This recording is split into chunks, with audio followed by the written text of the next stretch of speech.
llamarse también sacáridos. Pueden llamarse también sacáridos, glúcidos. También pueden llamarse hidratos de carbono. Entonces, como se los mencione, tienen estos nombres. Serían 1, carbohidratos, 2, glúcidos, 3, hidratos de carbono, 4, sacáridos y pueden llamarse también 5, azúcares. Bajo esos 3 nombres reciben los carbohidratos. Normalmente están presentes en azúcares simples y azúcares complejos. Estos hidratos de carbono los vamos a explicar desde su composición química, su estructura y su funcionalidad. ¿Alguien ha escrito en el chat?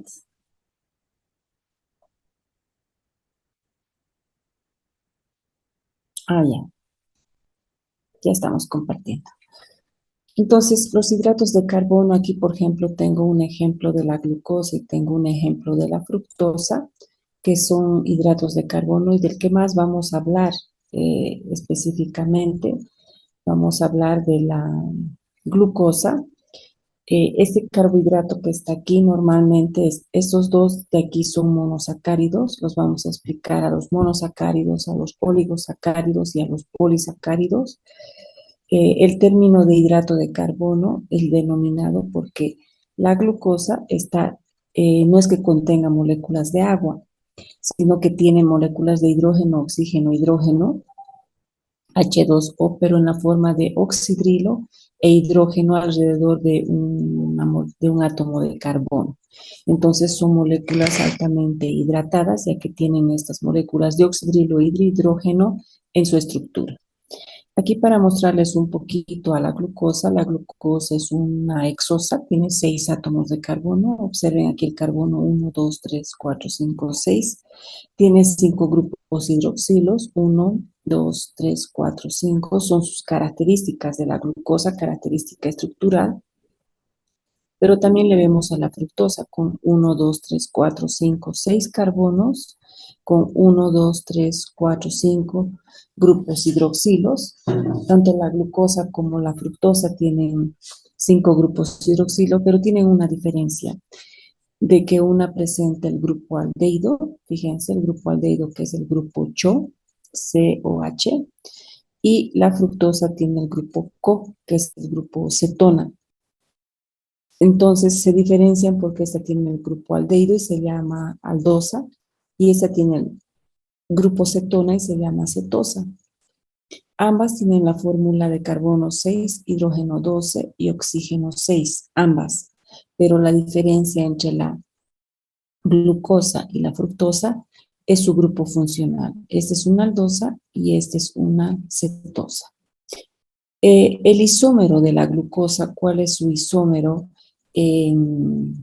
Sus isómeros en cuanto a hexosas y a aldosas, tenemos a que esta de aquí se llama glucosa.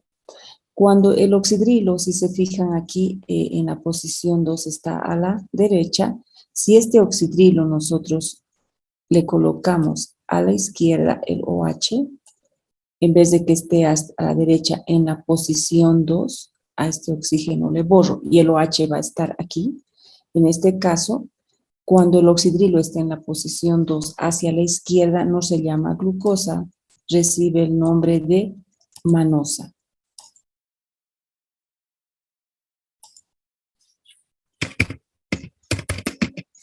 Entonces, y la manosa es idéntica a la glucosa, tenemos carbono 1, 2, 3, 4, 5, 6, un grupo oxidrilo 2, 3, 4, 5, tenemos a la manosa. ¿Y qué es la manosa? También es una hexosa, también es una aldosa, también tiene esta fórmula, carbono 6, hidrógeno 12, oxígeno 6.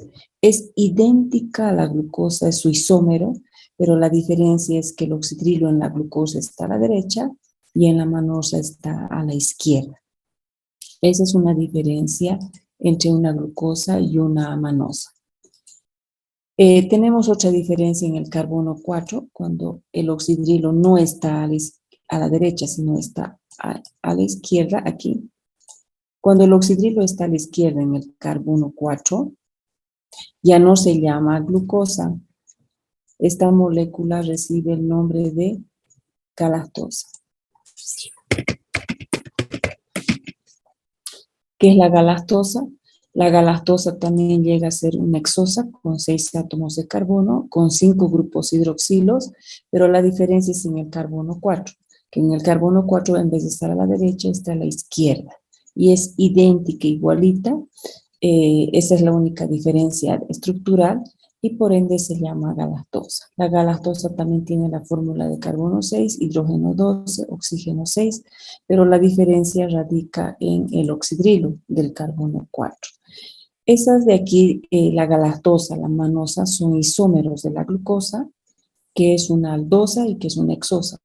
Entonces podríamos decir que la galactosa, la glucosa y la manosa son hexosas y son aldosas. En cambio, la fructosa es hexosa, pero es cetosa. Es la diferencia porque su grupo funcional es cetona. ¿Me están escuchando bien o está entrecortado? Se escucha bien, doctora. Ya. Y las características de los hidratos de carbono es que son glúcidos compuestos formados por, estructuralmente contienen carbono, tienen hidrógeno y tienen oxígeno, como les he mostrado en esta estructura. Los hidratos de carbono estructuralmente presentan carbono, hidrógeno y oxígeno en su estructura. Pueden presentar enlaces químicos covalentes, almacenan gran cantidad de energía, porque toda molécula que tenga carbono presenta alta cantidad de energía.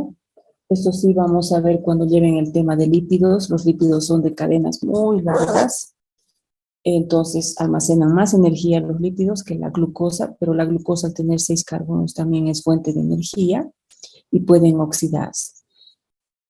Son esenciales para los seres vivos, ya que pueden formar, no solamente estar libres como carbohidratos, sino pueden unirse a proteínas y formar glucoproteínas, unirse a lípidos y formar glucolípidos, y son muy abundantes en la naturaleza. También explicar que los carbohidratos son moléculas que van a cumplir diferentes funciones dependiendo de lo que nosotros necesitamos. Forman parte de estructuras, como les dije, pueden formar parte de glucolípidos, de fosfolípidos. Eso en nosotros, en los vegetales pueden formar parte de las paredes celulares como la celulosa, y en algunos artrópodos como la quitina pueden formar su caparazón, su estructura de algunos insectos y algunos anélidos. Para nosotros, los carbohidratos son la principal fuente de energía, como la glucosa, que normalmente nos dan energía. Pero esta glucosa se puede almacenar como almidón en los vegetales o como glucógeno en el hígado y en el músculo, en nuestro caso, y aporta más o menos 4 kilocalorías cada molécula. ¿Para qué son importantes estos carbohidratos en nuestro organismo?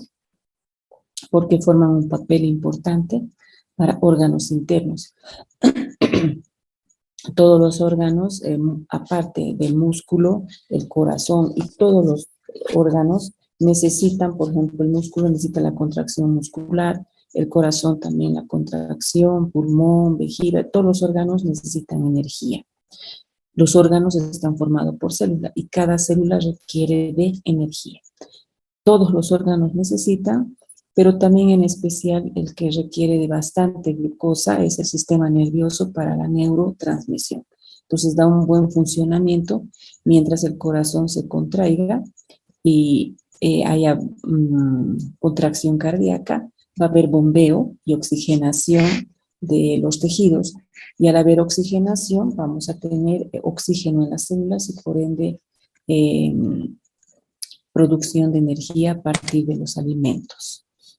Esta también es importante en los músculos para la contracción muscular.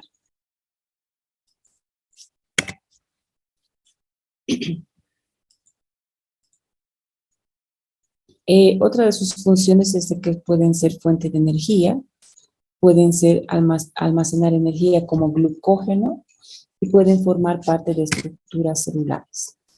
Dentro de los lípidos tenemos los azúcares, se podría decir simples y complejos, y los lípidos, los carbohidratos que nos pueden aportar con fibra. Dentro de los azúcares simples, son los que más que todos se encuentran, se podrían decir que son los disacáridos, los monosacáridos que se encuentran en el azúcar, que es ahí la sacarosa, vamos a ver un disacárido, las mermeladas también que tienen sacarosa, la miel, las frutas que tienen sacarosa y los dulces en general que presentan las jaleas, los dulces azúcares que tienen sacarosa. Es un azúcar simple, la sacarosa, la lactosa, la maltosa, que son disacáridos. Dentro de los complejos nosotros encontramos presentes en el almidón, tenemos el arroz, en el pan, pastas, en la papa, en algunas legumbres, en la yuca, etc. Y dentro de los que nos aportan, estos nos aportan energía, y los que nos aportan fibra para buen funcionamiento gástrico y evacuación de las heces fecales son los granos. Ahí están las avenas, están las legumbres, frutas, ensaladas, frutos secos. Normalmente de las verduras y de las legumbres obtenemos generalmente la fibra, que es la celulosa, que están presentes en todo esto. La celulosa, que es la que nos aporta a nosotros fibra para una buena evacuación de las heces fecales. Los carbohidratos se pueden clasificar en tres. Tenemos a los monosacáridos, tenemos a los oligosacáridos y tenemos a los polisacáridos. Dentro de los monosacáridos tenemos a las aldosas y cetosas, que tienen el grupo aldehído y el grupo cetona. Eso es por una clasificación. La otra clasificación de los monosacáridos es de acuerdo a su número de átomo de carbono.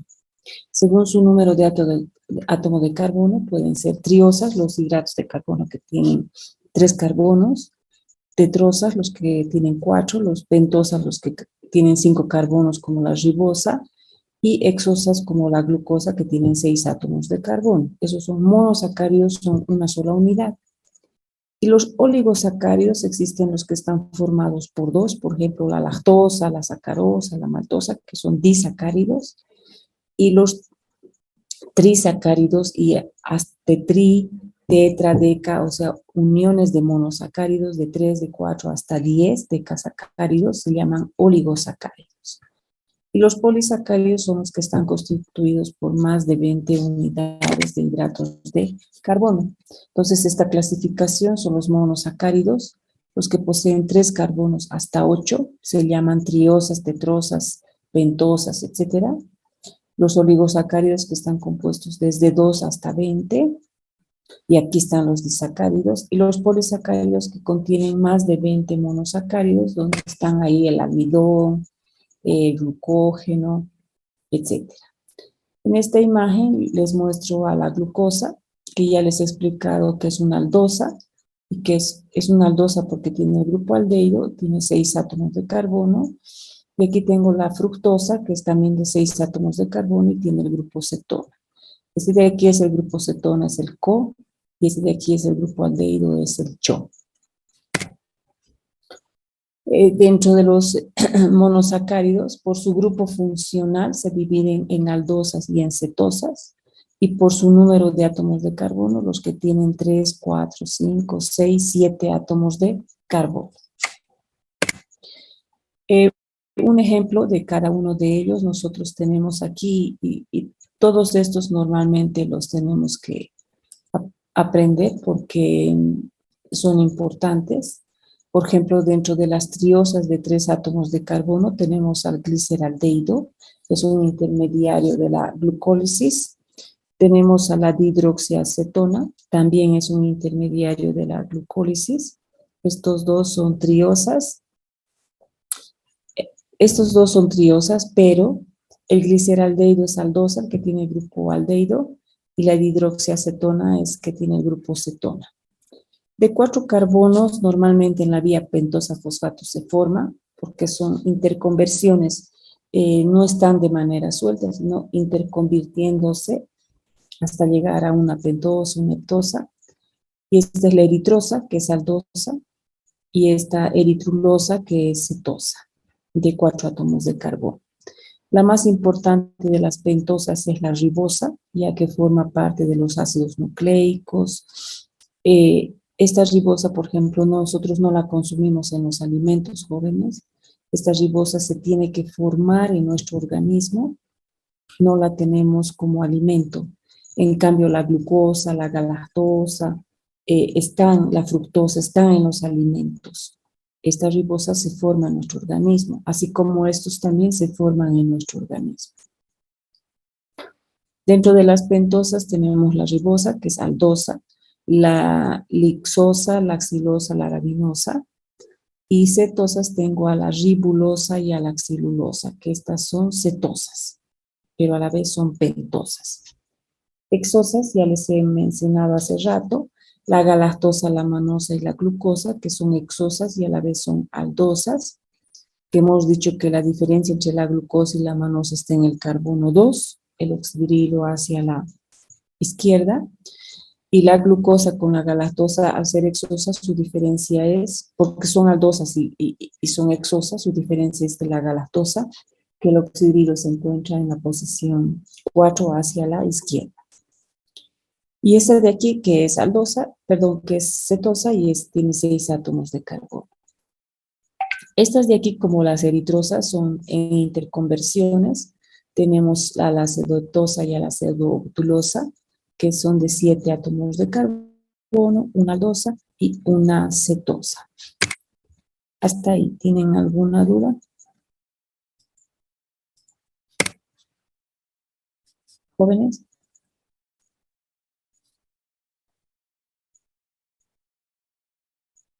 No, Hola, doctora. jóvenes, ¿alguna duda?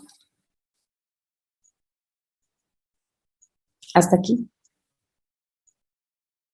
No, doctora. Ninguna.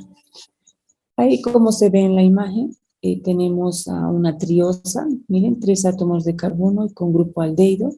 Tenemos a la ribosa. Estos 3 son bien conocidos, por ejemplo en la glucólisis. De aquí en la glucólisis, la dihidroxiacetona, 3 carbonos con cetona, aquí 3 carbonos con aldosa. Tenemos a la ribosa de 5 átomos de carbono aldosa y a la ribulosa de 5 átomos de carbono cetosa. Tenemos a la glucosa de 6 átomos de carbono aldosa y a la fructosa de 6 átomos de carbono y cetosa. Es una imagen para que puedan conocer. Ahora, nosotros tenemos 2 conformaciones.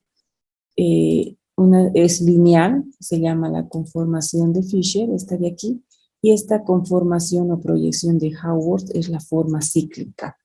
Nosotros, la forma de glucosa que encontramos en nuestro organismo es esta conformación cíclica. ¿Y cómo se forma la conformación cíclica? Es cuando la conformación lineal, el carbono 1 reacciona con el carbono 5 y al reaccionar, este carbono 1 reacciona con el 5 y al reaccionar se forma un hemiacetal. Y este hemiacetal, aquí está. Aquí, este es un oxígeno, por si acaso. Un hemiacetal y esta conformación se une el carbono 1 con el carbono 5. Aquí está el carbono 1 y aquí está el carbono 5. Entonces, ¿qué ocurre? Se fusionan y forman este hemiacetal. En el carbono 2 el oxidrilo está a la derecha. En la conformación de Haworth, los oxidrilos que están a la derecha se escriben hacia abajo. Y los oxidrilos que se encuentran a la izquierda se los escribe hacia arriba. Nosotros vemos que en el carbono 2 el oxidrilo está a la derecha y aquí fíjense, el carbono 2 está hacia la derecha, aquí. Y al estar hacia la derecha, entonces este oxidrilo se escribe hacia abajo. En el carbono 3 el oxidrilo está a la izquierda y por ende en la conformación de Haworth se escribe hacia arriba. En el carbono 4 el oxidrilo está a la derecha, se escribe hacia abajo. El carbono 5 se ha unido con el 1, ya está. Y este es carbono 6, hidrógeno 2, oxígeno. Y aquí está el carbono 6, hidrógeno 2, oxígeno. Esta conformación Haworth es la forma cíclica de la glucosa. Y debido a que el oxidrilo en el carbono 5 está a la derecha, la conformación se llama destrógiro. ¿Y qué es la conformación destrógiro? Significa el oxidrilo en el carbono 5 a la derecha. Existe la conformación levógiro, L, cuando el oxidrilo del carbono 5 está hacia la izquierda. En este caso, en nuestro organismo, nuestro oxidrilo siempre está hacia la derecha. Por ende, nuestra glucosa siempre es destrógiro y por ende recibe el nombre de... Este anillo que se forma se llama pirano. Y por ende la glucosa recibe el nombre de alfa por la derecha, D porque el oxidrilo está a la derecha y se llama glucopiranosa. Gluco de glucosa y pirano porque esta conformación se llama pirano. Entonces, esta conformación de Haworth es la que existe de manera general en nuestro organismo. Y ahí está cómo se forma el anillo, el hemiacetal, cómo se cierra de manera cíclica y cómo se forma la glucosa que les he explicado ahorita. Existe el anillo furano que se forma normalmente de la fructosa y esto ocurre cuando reacciona el carbono 1 con el carbono 4. Perdón, el carbono 5 con el carbono 2. Este carbono 2 se va a fusionar con el 5. Entonces, hace rato la glucosa se fusionaba el carbono 1 con el 5. En la fructosa se fusiona el carbono 2 con el carbono 5 y se cierra el anillo. Pero el anillo, fíjense, tiene otra forma, ¿no? Tiene otra forma y se forma esta estructura cíclica y esta estructura cíclica recibe el nombre de anillo furano y esta molécula se llama alfa D fructofuranosa porque el anillo es furano. Esta forma de este anillo que tenemos aquí es el anillo furano. En cambio, el otro que es más como hexágono se llama anillo pirano. De la glucosa es pirano y de la fructosa es furano porque adquiere otra forma. Hasta aquí. ¿Alguna duda?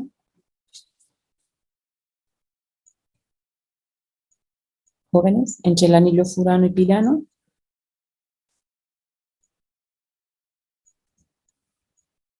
Jóvenes, ¿alguna duda? No, doctora. La absorción de los monosacáridos, tenemos a que los monosacáridos normalmente cuando consumimos nosotros azúcar, la que se activa es la hormona insulina, ya que cuando entra azúcar aumenta el azúcar en la sangre y el páncreas inmediatamente libera una hormona que se llama insulina. La insulina favorece y estimula, cuanto más carbohidrato comemos, hay un aumento mayor del apetito y el azúcar, aparte que puede utilizarse para energía, el exceso de azúcar puede convertirse en grasa. Eso gracias a la insulina. Y tenemos aquí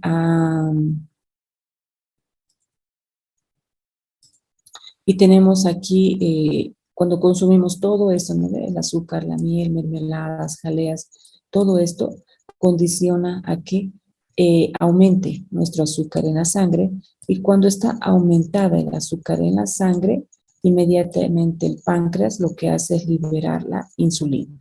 La insulina estimula a que haya una mayor glucólisis, pero puede también estimular la síntesis de la grasa y aumentar el tejido adiposo. Por el contrario, cuando no consumimos azúcar, baja el azúcar en la sangre, inmediatamente el páncreas estimula la liberación de glucagón, que es una hormona hiperglicemiante, y este glucagón lo que va a hacer más bien es que el hígado empiece a liberar glucosa al torrente sanguíneo debido a que hay baja azúcar en la sangre. Esto vamos a hablar mejor en homeostasis de la glucosa. ¿Cómo se absorben los hidratos de carbono? Normalmente los hidratos de carbono se absorben mediante, nosotros los consumimos por la boca, pasan al estómago, y la forma en que los consumimos normalmente es como di y polisacáridos. Nunca comemos un monosacárido sueltito.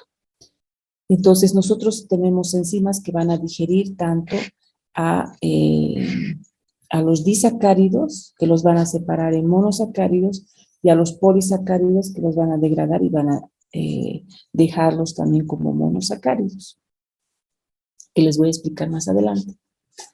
Entonces, la forma en que los hidratos de carbono van a llegar a nuestro intestino es bajo la forma de monosacáridos. Aquí tengo la glucosa, la galactosa y la fructosa. ¿De dónde han venido estos? De disacáridos y de polisacáridos. Y una vez estos que están bajo la forma de monosacáridos, la glucosa y la galactosa sí o sí necesitan el sodio por transporte sin porte, o sea, entran los dos juntos. La glucosa con sodio entra, la galactosa con sodio entra. Entonces, para obtener sodio y que ingrese por transporte activo secundario, necesitamos un transporte activo, que es la bomba sodio y potasio. Necesitamos la entrada de potasio hacia las células epiteliales intestinales y la salida de sodio. ¿Para qué sale el sodio? Para que la glucosa y la galactosa puedan ingresar. Una vez que sale, entra, puede volver a salir el sodio y volver a meter carbohidratos. Entonces la glucosa y la galactosa se absorben con sodio. La fructosa tiene una mejor absorción por difusión facilitada, no requiere de un mineral para introducirse al epitelio intestinal, y una vez que ya están la glucosa, la galactosa y la fructosa, por difusión facilitada pasan a la vena porta, y de la vena porta son distribuidas por el torrente sanguíneo hacia los tejidos, en especial el que capta mayor cantidad de azúcar es el hepatocito, pero depende de la demanda de los tejidos donde nosotros necesitemos hidratos de carbono. ¿Cuáles son las funciones de los monosacáridos? Su principal función es ser fuente de energía. Nos aportan energía cuando el organismo demanda a nivel del sistema nervioso, cardíaco, que ya les he explicado hace rato. Cuando los hidratos de carbono están en exceso, la glucosa cuando está en exceso se puede transformar en lípidos o podría formar aminoácidos. Han debido llevar aminoácidos ustedes también, tanto en la clase teórica como en su labor, en la clase teórica, y saben que los aminoácidos no esenciales se forman 3 de la glucólisis y 5 en el ciclo de Krebs. ¿Y de dónde tenemos glucólisis y ciclo de Krebs? Especialmente tenemos de los hidratos de carbono. O sea que a partir de los hidratos de carbono, por la glucólisis y el ciclo de Krebs, formamos 8 de los 10 aminoácidos no esenciales. O sea que es importante para la síntesis de aminoácidos. También tenemos la importancia de que pueden unirse a las proteínas y a los glípidos y formar glucolípidos y glucoproteínas, que es lo mismo decir glicoproteínas, glicolípidos o glucolípidos y glucoproteínas. Y como la ribosa se puede unir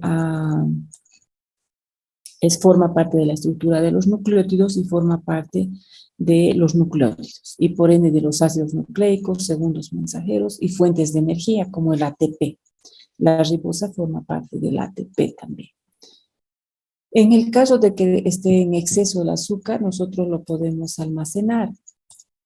Podemos almacenar a la glucosa en forma de glucógeno, tanto en el hígado como en el músculo. Entonces, el azúcar se puede utilizar como energía. Si está en exceso, se puede almacenar en el hígado y en el músculo como glucógeno. Podemos usarlo para formar grasa o para formar lípidos no esenciales y formar estructuras como las glicoproteínas y los glucolípidos. Eso en cuanto a los monosacáridos. Los disacáridos son formados por dos monosacáridos que pueden ser iguales o pueden ser distintos. Son solubles en agua y normalmente pueden hidrolizarse. Los más importantes en nuestro organismo tenemos la maltosa, que deriva de la malta, la lactosa de la leche y la sacarosa del azúcar de las frutas. En este caso, estos tres los obtenemos de la dieta. Esta celobiosa es por la celulosa, pero esto es en los vegetales, no cobra mucho interés en nosotros. Y la isomaltosa se obtiene a partir del almidón o del glucógeno, que son fragmentos de dos, pero que se tiene hidrólisis de glucógeno y del almidón. Pero los que consumimos en los alimentos externos, y es la forma de obtener azúcar, una de las formas de obtener azúcar, son los tres. Entonces, explicamos lo que son los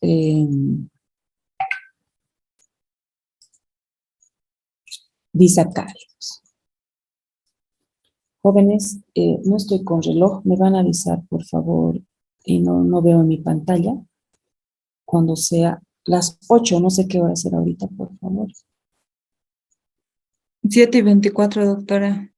Por favor, cuando sea 8 menos 5 me avisan, ¿ya?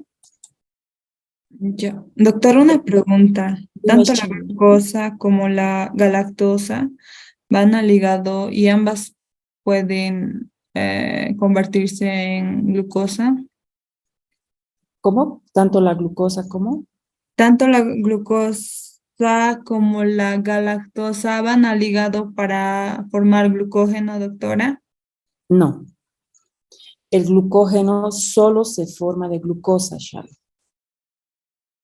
Ya está bien, doctora. La galactosa no forma parte del glucógeno, no.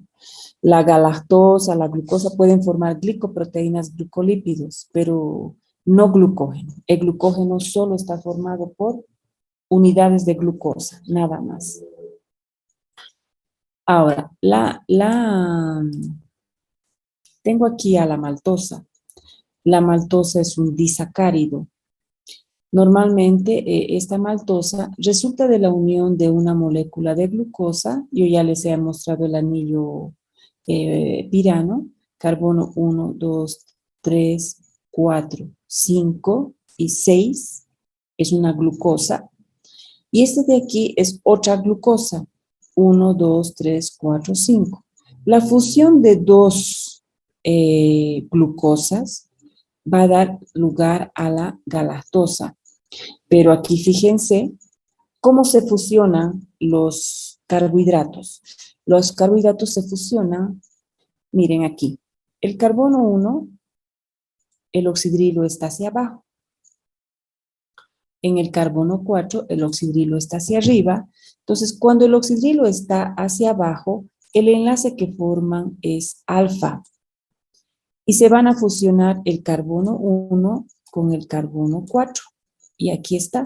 Y el enlace que están formando, el enlace se llama enlace alfa 1,4.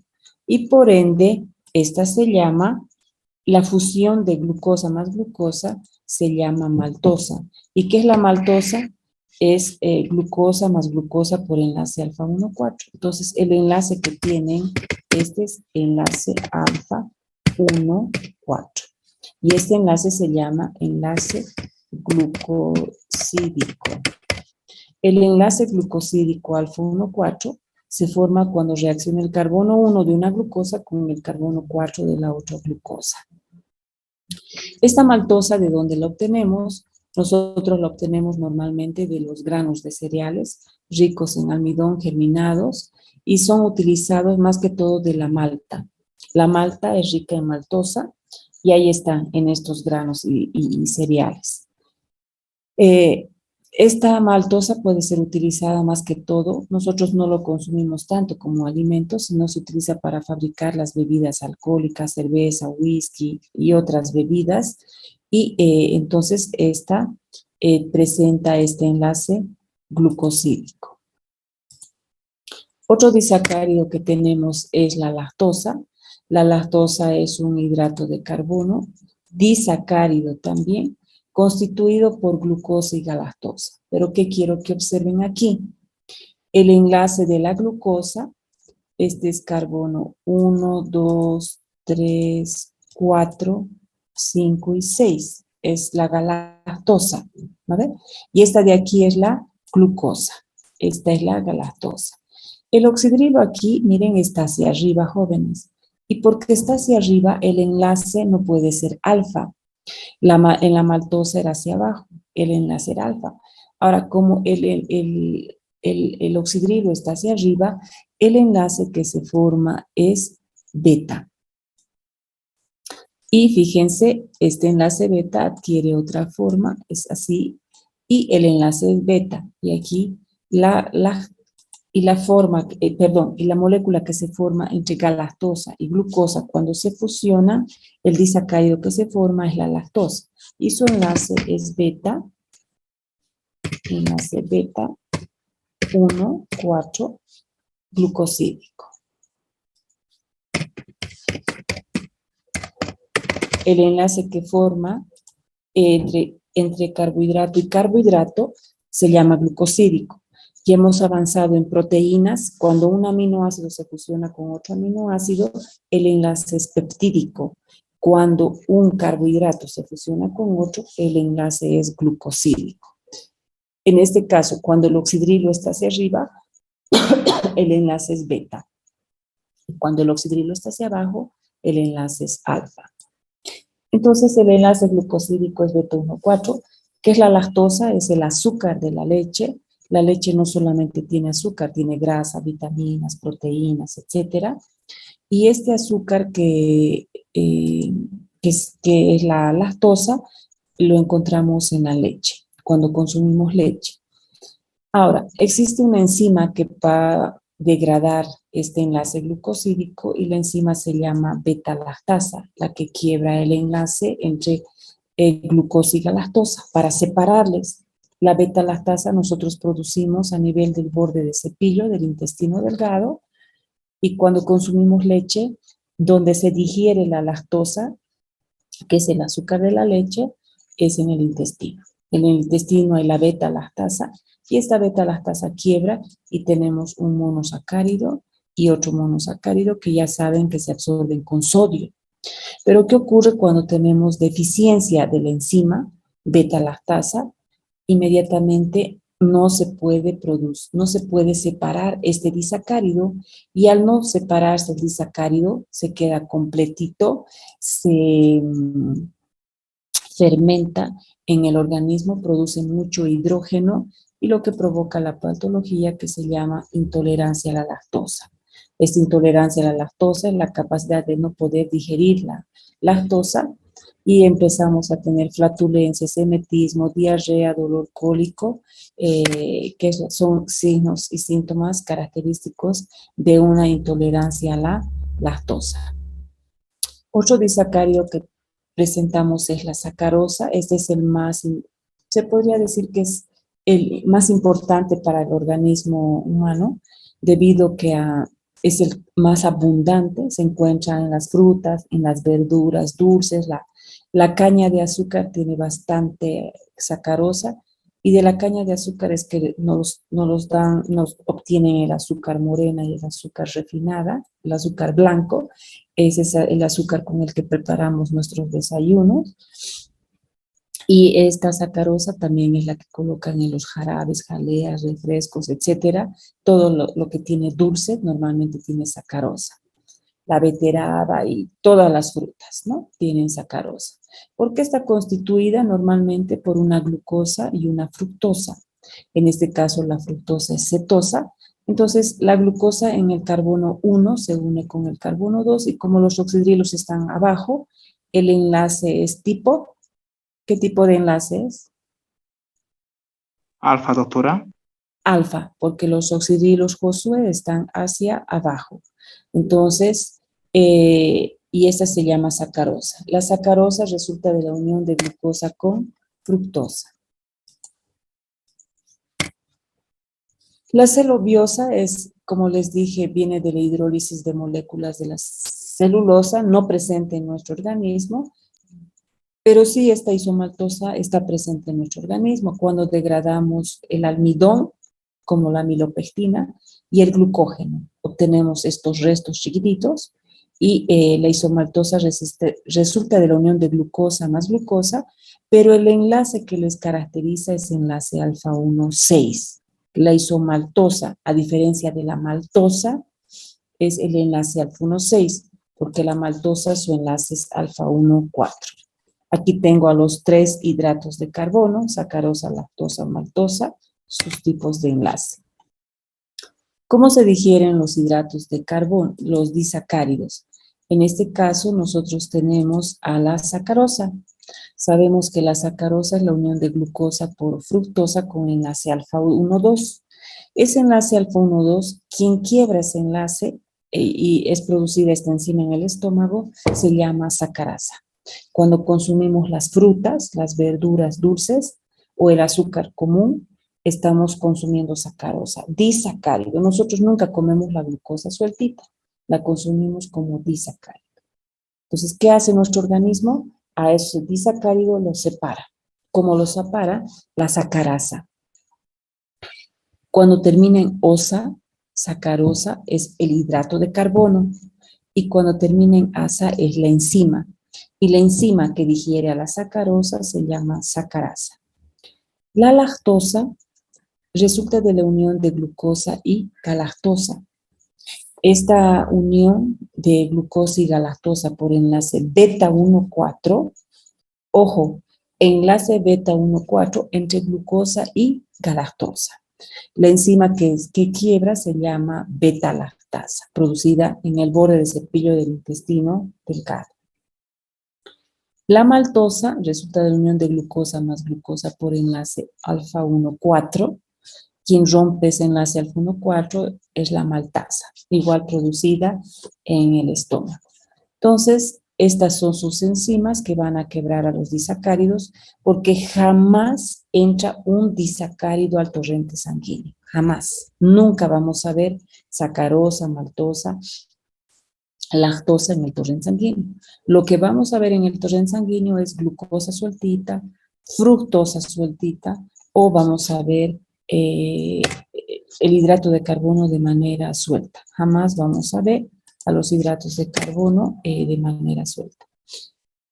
Esto ya hemos explicado cómo se absorben los monosacáridos, porque sabemos que los disacáridos se transforman en monosacáridos y estos monosacáridos, estos dos, se absorben con sodio y la fructosa directamente y pasan al torrente sanguíneo. Eso ya hemos explicado. Los polisacáridos resultan de la unión de más de 20 monosacáridos simples y sus funciones son diversas. Pueden ser fuentes de energía, reserva o almacenamiento de energía y pueden ser estructurales. Su clasificación se divide en dos.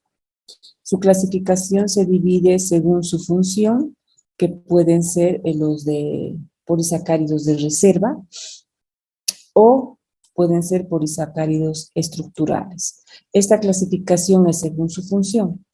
Los de almacenamiento tenemos al almidón y tenemos al glucógeno. El almidón en los vegetales y el glucógeno en los animales y en nuestro organismo, porque nosotros tenemos células eucariotas, por ende, nosotros almacenamos glucosa en forma de glucógeno. Los polisacáridos estructurales tenemos que forman estructuras, aquí está, de los vegetales. Esta es la celulosa. Toda planta, tallo, hoja, tronco presenta su pared celular y esa su pared celular es celulosa, es un hidrato de carbono. Y los insectos presentan en su estructura la quitina, como vamos a ver más adelante, sus caparazones duros están compuestos por quitina. Esta clasificación es según su función, pero también tenemos según su composición. Y según su composición los clasificamos en homopolisacáridos y en heteropolisacáridos. Los homopolisacáridos son Estos de aquí. Son los que se repiten el mismo hidrato de carbono. Ejemplo, glucosa más glucosa más glucosa más glucosa más glucosa, y pueden ser miles y miles de glucosa. Y existen de manera lineal y existen de manera ramificada. ¿Quiénes son? Por ejemplo, aquí tengo el glucógeno, la quitina, el almidón y la celulosa.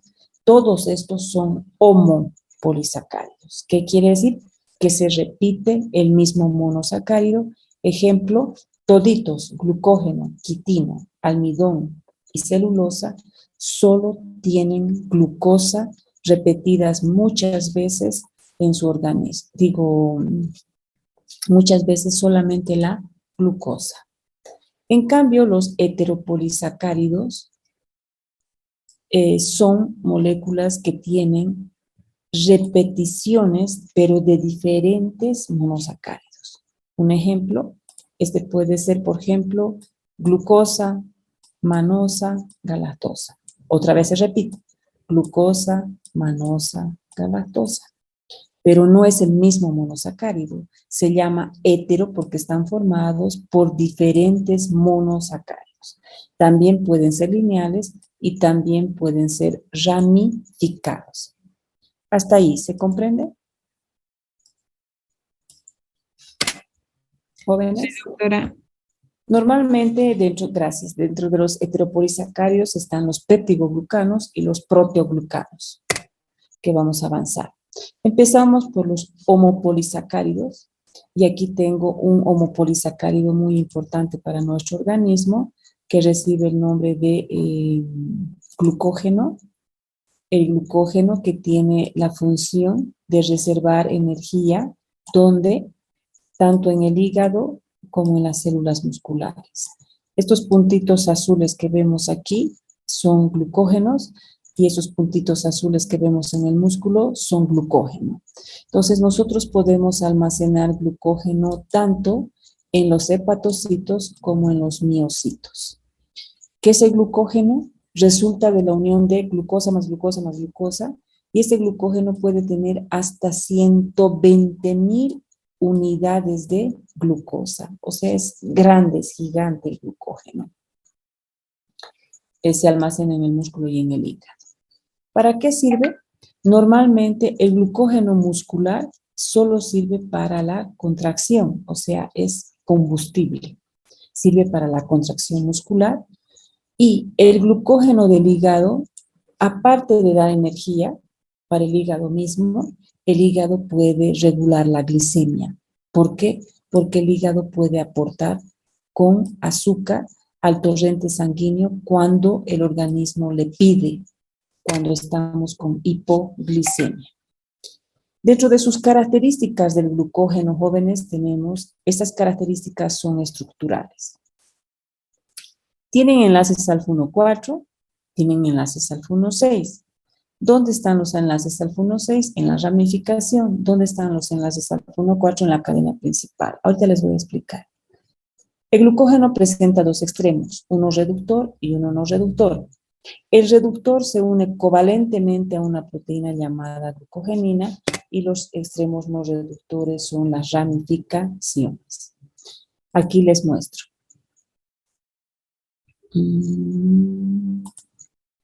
Ahora, aquí observen, entre glucosa y glucosa el enlace es alfa. Miren, el enlace es alfa. ¿Ya? Aquí el enlace es alfa. Esta es la cadena principal. ¿Y dónde está la cadena principal? Aquí, miren. La cadena principal, alfa, alfa, alfa. Todas estas bolitas son glucosa. Esta es glucosa, glucosa, glucosa, glucosa. ¿Me comprenden? ¿Jóvenes? Sí, doctora. Ya. Entonces, esta es cadena principal. Ahora miren, cuando nace una ramita, entonces cuando nace una ramita, esta es la cadena principal. Cuando nace una ramita, el enlace es entre el carbono 6 con el carbono 1, y por ende el enlace se llama alfa 1,6. Entonces, el enlace alfa 1,6 se presenta en las ramificaciones. Entonces, este con este, el enlace es alfa 1,6. Pero lo demás es alfa 1,4, alfa 1,4, alfa 1,4. Entonces, todo este es alfa 1,4, 1,4, 1,4, 1,4. Nace una ramita alfa 1,6. Pero el de aquí con este ya es 1,4, 1,4, 1,4. Nace una ramita alfa 1,6. Entonces, este de aquí, por ejemplo, es 1,4, 1,4, 1,4, 1,4. Nace una ramita alfa 1,6. Y este con este es 1,4 y si sigue hasta aquí, 1,4, 1,4. ¿Se comprende esta parte? Sí, doctora. Entonces, a eso nos referimos. Ahora, si ustedes observan de aquí, esta es una molécula de glucógeno, contiene hasta 120,000 unidades de glucosa, presenta dos extremos. El extremo reductor es el que está unido a esta proteína que está en colores, que se llama glucogenina. Es un extremo que se une, la primera glucosa se une con la glucogenina y las ramificaciones son los extremos no reductores. Son todas las puntitas, estos extremos no reductores. Entonces son las ramificaciones. Y el extremo reductor es de donde nace el glucógeno. Si se fijan, tiene una forma ramificada, el glucógeno tiene una forma ramificada. Y puede contener hasta 120,000 unidades de glucosa. Por eso se llama homopolisacárido. El glucógeno, entonces, esa es su estructura ramificada, aumenta su solubilidad. Este se encuentra tanto en el hígado como en el músculo. Hay dos enzimas muy importantes, la glucógeno fosforilasa y la glucógeno sintasa. Su nombre ya lo dice. Glucógeno sintasa es para la síntesis de glucógeno. Cuando comemos mucho azúcar, jóvenes, el glucógeno empieza a crecer y a crecer. Ojo, que solo puede crecer hasta 120,000 unidades. Cuando ya está llenito, se forma otra molécula. Ya está llenito, se forma otra molécula, pero ¿cómo lo hace? Creciendo por los extremos no reductores. Va aumentando de tamaño. O sea, voy aumentando glucosas, glucosas, y eso se llama glucogénesis, síntesis de glucógeno, esto. Pero cuando yo no como, eso ocurre cuando estoy con hiperglicemia, la síntesis de glucógeno. Cuando yo no como, cuando estoy en ayuno, va a actuar la otra enzima, se llama glucógeno fosforilasa. ¿Qué hace la glucógeno fosforilasa? De los extremos no reductores va sacando azúcar. ¿Y qué hago? Me lo voy consumiendo el glucógeno, me lo voy consumiendo y lo voy volviendo más chiquitito. Este glucógeno que está en el hígado, porque el del músculo solo sirve para la energía del músculo. El glucógeno del hígado me puede aportar con azúcar cuando yo estoy sin comer. Por ende, mientras esté en ayuno, yo como me mantengo y tengo energía para caminar, andar, correr, hablar, pensar, porque necesito azúcar para el sistema nervioso, es de glucógeno del hígado. Pero llega un momento donde también, digamos, ya me lo estoy por acabar, ya está por aquí, ya todo ya me lo estoy consumiendo y el glucógeno tiene su límite. Y cuando estamos con hipoglicemia, el glucógeno tiene su límite y no da ni una glucosa más al torrente sanguíneo y en ese instante ya se busca otras medidas que son las grasas y empezamos a utilizar las grasas como fuente de energía. Entonces, lo que les decía es que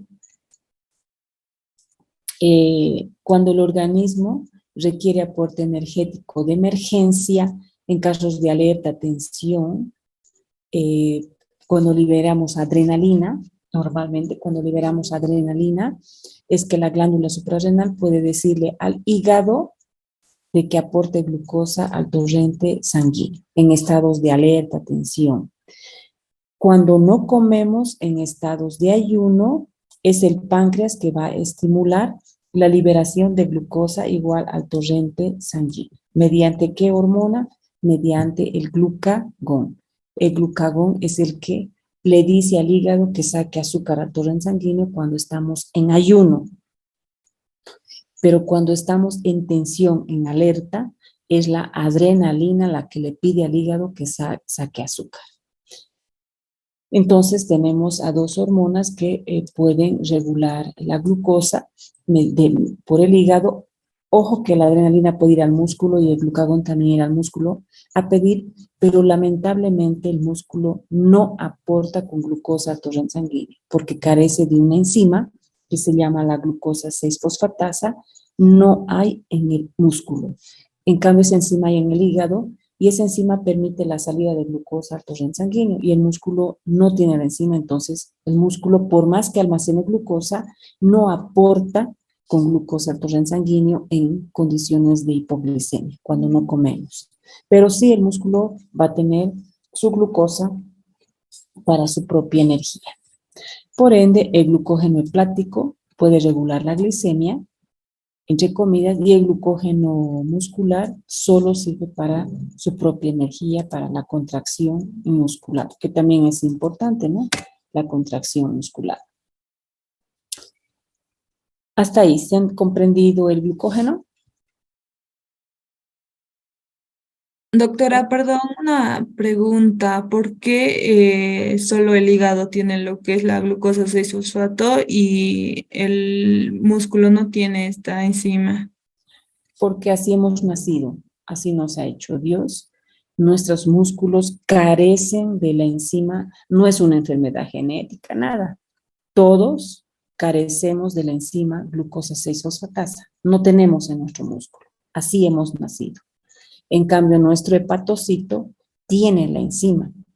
Y por eso es esa característica de que cuando nosotros estamos en hipoglicemia, quien puede regular el azúcar y darnos azúcar en estados de ayuno solo es el hígado.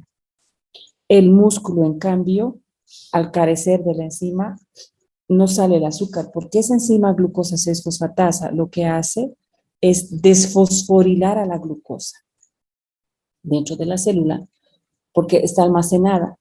Y ahorita les voy a mostrar, o sea, está almacenada la glucosa dentro de la célula y está fosforilada. Y la glucosa, para que salga al torrente sanguíneo, tiene que desfosforilarse. O sea, le tenemos que quitar su fósforo y recién sale al torrente sanguíneo. De la célula les estoy hablando, de la célula, ¿no? Porque está dentro del hepatocito o del miocito, almacenado. Entonces, esta glucosa para salir tiene que estar desfosforilada. ¿Quién le desfosforila? La glucosa 6-fosfato. La glucosa 6-fosfatasa, perdón. La glucosa 6-fosfatasa convierte a la glucosa 6-fosfato en glucosa y la glucosa sale al torrente sanguíneo, pero solamente está en el hígado. ¿Ya? Doctora, Dime, Josué. entonces esta glucosa 6-fosfatasa puede servir como un marcador para en casos de que sufra daño el hígado, ¿no? Si es que no hay en otras células. No, porque si tú quieres saber cómo está funcionando tu hígado, tú haces el análisis de transaminasas, Josué. Las que determinan si el hígado está bien son las transaminasas, la GOT y la GPT, como hemos avanzado en laboratorio. La GOT y la GPT son enzimas que cuando el hígado va a estar lesionado, van a salir al torrente sanguíneo y se van a elevar. Y nosotros podemos determinar que el paciente está con una hepatopatía, así como han avanzado amilasa, han avanzado pancreatitis en el laboratorio, Josué. Sí, doctora. Entonces, así como cuando el páncreas se lesiona por una inflamación, la enzima que empieza a salir al torrente sanguíneo es la amilasa. Entonces, la amilasa te determina una pancreatitis o de las glándulas salivales, testículos, ovarios, porque son, y sus enzimas, son enzimas que determinan el daño. Pero la glucosa 6-fosfatasa no es una enzima que nos podría determinar un daño hepático. Lo que nos podríamos dar cuenta, sí, de que si hay deficiencia de la glucosa 6-fosfatasa en el hígado, es que hay una patología, se llama el síndrome de von Gierk. Cuando hay deficiencia de esta enzima, Josué, el hígado, por más que el glucógeno está almacenado llenito de azúcar, tampoco el hígado nos puede aportar. ¿Y de cómo nos damos cuenta? Porque la hipoglicemia permanece, aún así estemos en estados de hipoglicemia, no hay quien aporte. Y ese se llama, y existe una hepatomegalia. El hígado empieza a crecer, a crecer, a crecer, porque se almacena bastante glucógeno y el glucógeno no puede, perdón, la glucosa del glucógeno no puede salir, se produce hepatomegalia. Y ese es un síndrome por error genético donde no hay la enzima en el hígado. Pero gracias a Dios, la mayoría tenemos la enzima y es que en estados de entre comidas o en ayunos prolongados, en ayunos, nosotros podemos usar gracias a esta enzima. ¿Queda claro? Está bien, doctora, gracias. En el almidón, ustedes conocen bastante estos alimentos, la yuca, los fideos, el arroz, las papas son ricos en almidón, se encuentran en los vegetales, el glucógeno es en el animal y nosotros somos del reino animal, el glucógeno se almacena glucosa en el hígado y en el músculo. El almidón se almacena en estos tubérculos, en estos alimentos, y el almidón se divide en dos. Un 20% presenta la amilosa, que es el helicoidal, y un 80% presenta la amilopectina, que es ramificada. Entonces, el almidón está constituido un 20% por esta amilosa, que sus enlaces es helicoidal, miren, es helicoidal, y este es glucosa con glucosa, alfa 1,4, 1,4, 1,4. Y la amilopectina es idéntica al glucógeno. La amilopectina es la más abundante en el almidón, con enlaces alfa 1,4 entre los celestitos, miren, alfa 1,4, 1,4, 1,4, y entre los negritos, o sea, es alfa 1,6. Todas estas bolitas son glucosa. Entonces, en las cadenas principales, alfa 1,4, alfa 1,4, nace una ramita y es alfa 1,6. Después es 1,4, 1,4, 1,4. Este almidón, la que le digiere es la amilasa, lo puede dividir en maltosas, isomaltosas y dextrinas. La amilasa, que cuando nosotros consumimos almidón, una papa, un arroz, un fideo, etcétera, lo comemos por la boca, masticamos y secretamos la amilasa salival, y la amilasa salival le fragmenta en pequeños, en fragmentos más pequeños, que puede ser esos que están aquí. Y posteriormente el almidón en las enzimas pancreáticas, en la boca digerimos un poco, posteriormente ya a nivel en el estómago, en el intestino, la amilasa pancreática termina de digerir junto con las glucosidasas. Las glucosidasas ya digieren a las dextrinas y las maltasas a las isomaltosas, que son ditrisacáridos, y las dextrinas, que son más grandes, que son hidrolizadas por las glucosidasas.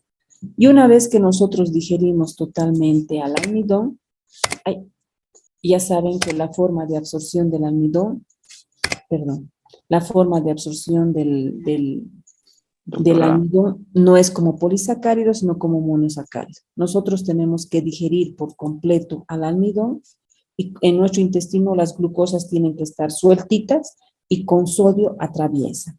Jamás el almidón pasa enterito del intestino al torrente sanguíneo, jamás. Ni siquiera un disacárido puede pasar. Peor el almidón, que es una estructura ramificada grande, pasar hacia el torrente sanguíneo. Entonces, sí o sí, cuando masticamos digerimos un poco aquí, y en el estómago se digiere y en el intestino totalmente hasta unidades de monosacáridos. Y los monosacáridos se absorben. Dime. Ya es -5. Y es -5. La celulosa más, y ahí vamos a quedar, ¿ya? La celulosa se encuentra en todos los vegetales, tiene una función estructural, forma parte de la pared celular de los vegetales, le da la forma, le da la consistencia, pero hay una cosa, la celulosa está constituida por unidades de glucosa, pero su enlace es beta, jóvenes. Y al ser beta, miren hacia arriba, entre glucosa y glucosa, el enlace es beta, Nosotros carecemos de la enzima que se llama celulasa. La celulasa es la enzima que quiebra el enlace beta entre glucosa y glucosa. Nosotros no tenemos la enzima celulasa. Esta enzima celulasa tienen los rumiantes, porque se produce en se produce a nivel de en el estómago mediante las bacterias digestivas de estos rumiantes, de las vacas, corderos, cabritas, conejos, etcétera, que coman las plantas, el pasto y todas las hojitas verdes presentan celulosa. Entonces las enzimas, las bacterias, la flora bacteriana de estos rumiantes empiezan a secretar y formar la celulasa. Y por ende la celulasa quiebra el enlace beta 1,4 entre glucosa y glucosa, y para ellos esta celulosa es fuente de energía. Y esta glucosa les puede dar energía y engordar, cosa que nosotros carecemos de la enzima. Y cuando consumimos esta celulosa enterita, ¿dónde consumimos? En las cáscaras de las frutas tienen celulosa, los tallos de las frutas, las verduras, de la lechuga, todo lo que es durito, la cáscara de la manzana, las telitas de las naranjas, etcétera, tienen celulosa, y todos los vegetales tienen celulosa, y los frutos. Entonces, nosotros no podemos digerir. De la celulosa no obtenemos nosotros energía.